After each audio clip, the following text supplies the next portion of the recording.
2च दिवसांपूर्वी मुंबईच्या भायखळा तुरुंगामध्ये मंजुळा शेटेचा मृत्यू झाला। हा मृत्यू संशयाच्या घेऱ्यामध्ये आहे आणि याच प्रकरणी शीना बोरा हत्याकांडातली आरोपी इंद्राणी मुखर्जीने एक खळबळजनक साक्ष नोंदवलेली आहे की मंजुळावरती निर्भयासारखे अत्याचार तुरुंगामध्येच झालेले होते। खरं तर साक्षीमुळे मोठी खळबळ माजली आणि आता पुढे काय होतंय याकडे सर्वांचं लक्ष लागलंय।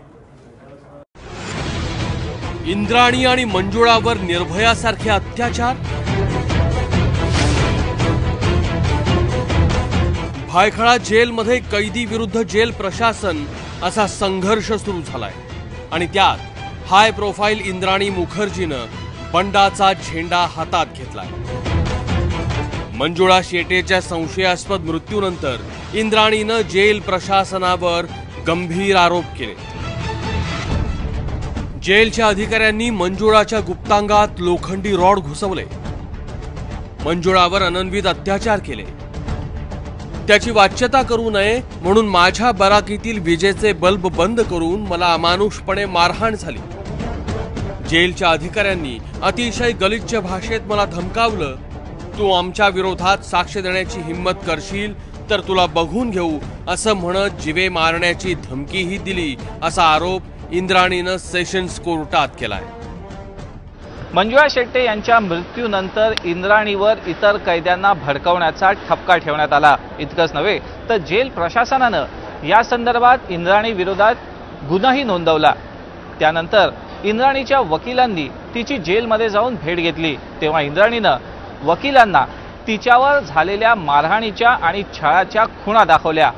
त्यानंतर वकिलामार्फत इंद्राणीनं विशेष सीबीआय कोर्टात या संदर्भात दाद मागितली।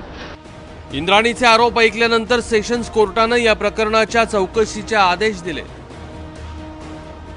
इंद्राणीचे आरोप खरे आहेत की नाहीत हे तपासण्यासाठी तिची वैद्यकीय चाचणी करा, तसंच मॅजिस्ट्रेट समोर इंद्राणीचा जबाब नोंदवून घ्या आणि इंद्राणीला जर जेल अधिकाऱ्यांविरोधात गुन्हा दाखल करायचा असेल तर तिला जवळच्या पोलीस ठाण्यात घेऊन जा, असे आदेश सत्र न्यायालयाच्या न्यायाधीशांनी दिले।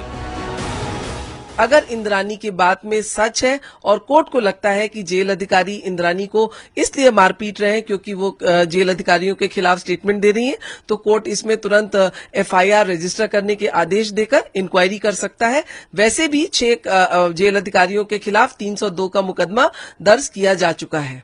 मंजुळा शेट्टेच्या मृत्यूनंतर जेल कारभाराचा भांडाफोड झालाय। अधिकाऱ्यांनी आणि जेलच्या कर्मचाऱ्यांनी मंजुळासोबत नेमकं काय केलं याचा खुलासा पोस्टमॉर्टम नंतर होईलच, मात्र आतापर्यंत जेलमधील कारवायांचा मीडियामधना दंतकथांद्वारे उल्लेख व्हायचा।